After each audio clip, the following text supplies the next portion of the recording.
यहाँ पर M1 and M2 collide करते हैं, M2 आफ्टर कोलिजन जो एक्स एक्सिस के साथ एंगल बनाएगा उसको हम θ2 कहेंगे।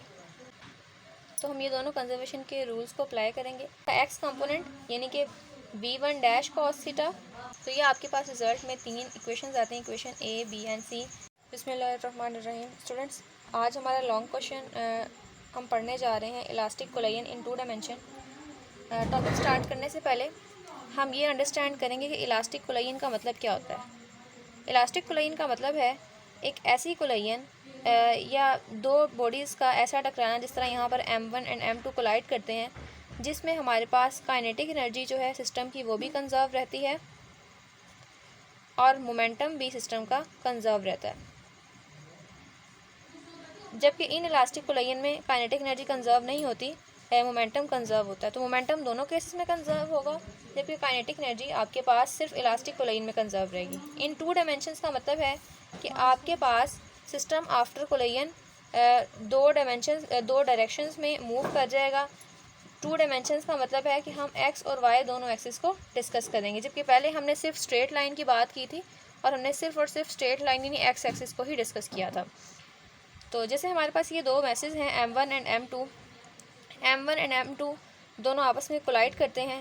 कोलाइड करने के बाद M1 और M2 2 डिफरेंट डायरेक्शंस में मूव कर जाते हैं। अब इस केस में आपके पास काइनेटिक एनर्जी भी कंजर्व रहेगी और after collision and before collision momentum भी कंजर्व रहेगा, यानी कि law of conservation of energy जिसमें काइनेटिक एनर्जी आएगी और law of conservation of momentum दोनों कंजर्व रहेंगे। अब इसके स्टेटमेंट को स्टडी करते हैं। N elastic collision is in 2 dimension is a type of collision in which 2 bodies collide, M1 and M2, and move separately after collision, और collision के बाद separately move करती हैं, and both the total linear momentum भी conserve रहेगा, and the total kinetic energy of the system conserve रहेगी in all directions।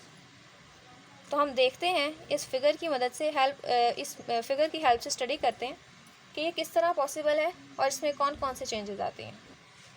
Students, let we 2 balls, जिसमें ball 1 का मास M1 है and it is moving with the velocity v1 and the mass of ball 2 is M2 and it is moving with the velocity v2। They collide and after collision they move in the 2 different directions. M1 moves with the velocity v1 dash and the M2 moves with the velocity v2 dash। और M1 x axis के साथ जो collision के बाद angle बनाएगा उसको हम θ1 कहते हैं, और M2 आफ्टर कोलिजन जो एक्स एक्सिस के साथ एंगल बनाएगा उसको हम θ2 कहेंगे। And before collision they are moving in the straight line. After collision उनकी जो डायरेक्शन है वो चेंज हो जाएगी। इन्हीं सब बातों को हम यहाँ पर सिंपल वर्ड्स में राइट डाउन करेंगे। तो इन्हीं को हमने सिंपल वर्ड्स में यहाँ राइट डाउन कर लिया। जैसे हमें पता है कि हमारे पास कोलिजन इलास्टिक है, तो इसका मतलब है कि both kinetic energy and momentum will be conserve.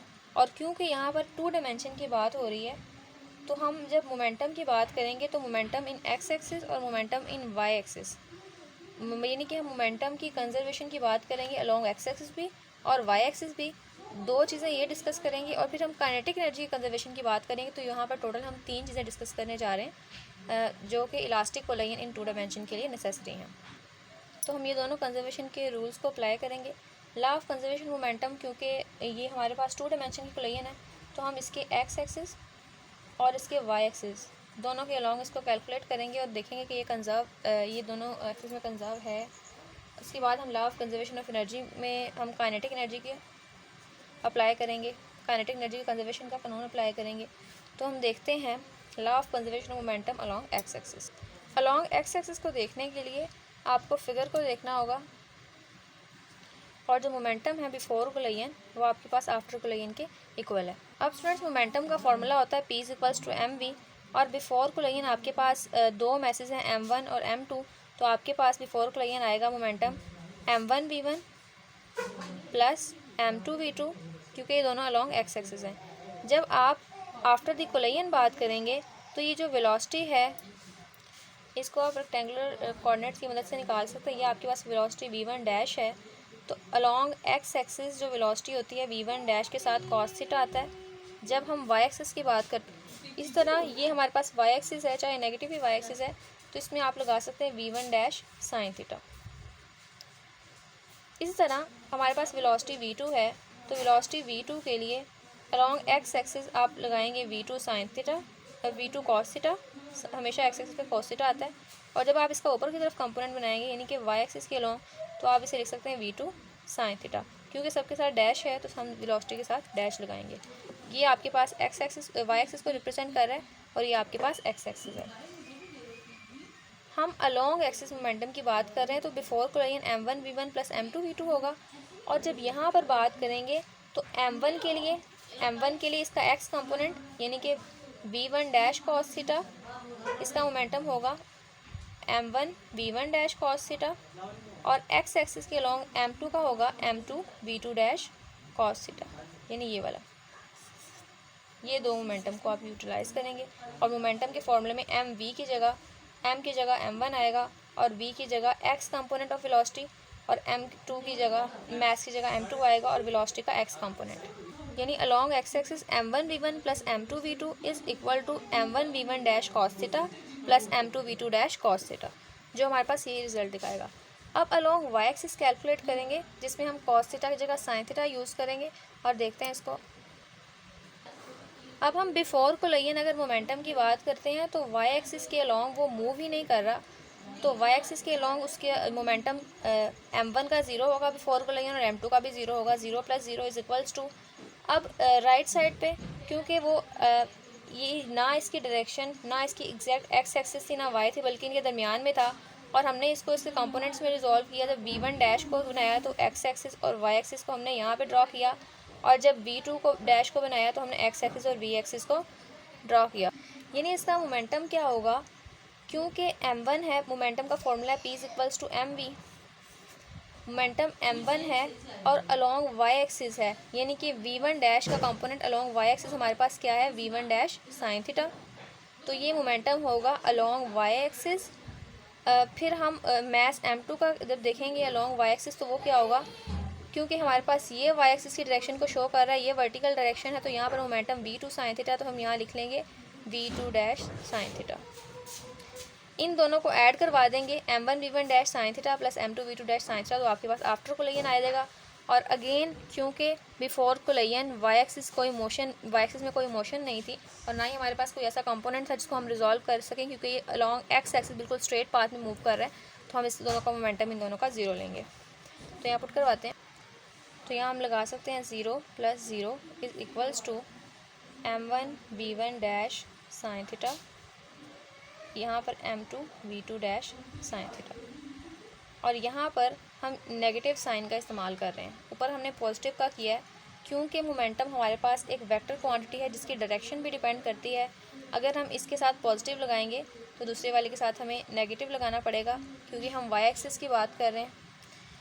इसके अकॉर्डिंग हमने इसको एक्स एक्सिस लिया है, इसको positive Y axis, negative X axis, negative Y axis. आप इस तरह भी कर सकते हैं जो नॉर्मली हमारे पास होता है, पॉजिटिव वाई एक्सिस और नेगेटिव वाई एक्सिस, लेकिन यहाँ पे क्योंकि इसलिए लिया है और ये डायरेक्शन v1 मैस m1 की डायरेक्शन नीचे को है, v2 की डायरेक्शन उसकी बिल्कुल जो है वो कह लें कि सिमेट्री में है, तो इसलिए हम दूसरे वाले टर्म के साथ नेगेटिव साइन यूज़ करेंगे जब हम साइन थीटा को डील कर रहे हैं। लेकिन क्योंकि एक्स डायरेक्शन में दोनों ही पॉजिटिव की डायरेक्शन में थे, ये भी इस डायरेक्शन में था, v2 डैश की डायरेक्शन भी यही थी, v1 डैश की भी यही थी, इसलिए दोनों टर्म्स के साथ जो है वो प्लस का साइन आया था। लेकिन वाई एक्सिस के केस में एक पॉजिटिव वाई और एक नेगेटिव वाई की डायरेक्शन में ये हम कह सकते हैं कि दोनों बिल्कुल एक दूसरे के ऑपोजिट हैं, तो इसलिए हम नेगेटिव साइन का यूज़ करेंगे। तो ये students law of conservation of momentum के कुछ रिजल्ट्स हैं जो हमने कैलकुलेट किए हैं। अब हम कैलकुलेट करने जा रहे हैं कंजर्वेशन ऑफ एनर्जी को, क्योंकि ये हमारे पास इलास्टिक कोलिजन है और इलास्टिक कोलिजन में काइनेटिक एनर्जी कंजर्व होती है। तो बिफोर कोलिजन और आफ्टर कोलिजन को देखते हैं कि हमें पता है कि जब दो बॉडीज़ कोलाइड कर रही थी तो कोलिजन से पहले उनकी वेलोसिटी v1 और v2 थी, m1 की वेलोसिटी v1 और m2 की वेलोसिटी v2 थी। काइनेटिक एनर्जी का फॉर्मूला हमारे पास होता है 1/2 mv²। पहले हम दोनों मैसेज की वेलोसिटीज़ को देखते हैं और दोनों का मैसेज क्या थे, इनके मैसेज थे m1 एंड m2, और क्योंकि काइनेटिक एनर्जी का स्केयर है, वेलोसिटी में का स्केयर है काइनेटिक एनर्जी, तो इनका स्केयर लगाएंगे और दोनों के साथ 1/2 है तो हम 1/2 भी लगा देंगे। तो ये है sum of kinetic energy before collision. हमने मास और वेलोसिटी को यूज़ किया है to find the kinetic energy of mass m1 and to find the kinetic energy of mass m2। और आफ्टर कोलिजन क्या होगा, सेम यही चीज़ें आएंगी, जस्ट उनकी वेलोसिटीज़ के साथ डैश आ जाएगा 1/2 mv1 dash square and half m1 था और ये m2 है v2 डैश स्क्वायर। तो ये आपके पास law of conservation of energy है जो हमने इसे ड्राइव किया। तो ये आपके पास रिजल्ट में 3 इक्वेशंस आते हैं, equation A, B and C. इन 3 इक्वेशंस को आप यूटिलाइज़ कर सकते हैं all the problems, all the numerical problem जिसके अंदर आपको इलास्टिक कोलिजन इन 2 डायमेंशन का केस आएगा। m1 के साथ एंगल θ1 आएगा, m2 के साथ एंगल θ2। इस तरह इसमें भी m1 के साथ एंगल θ1 और m2 के साथ एंगल θ2 आएगा।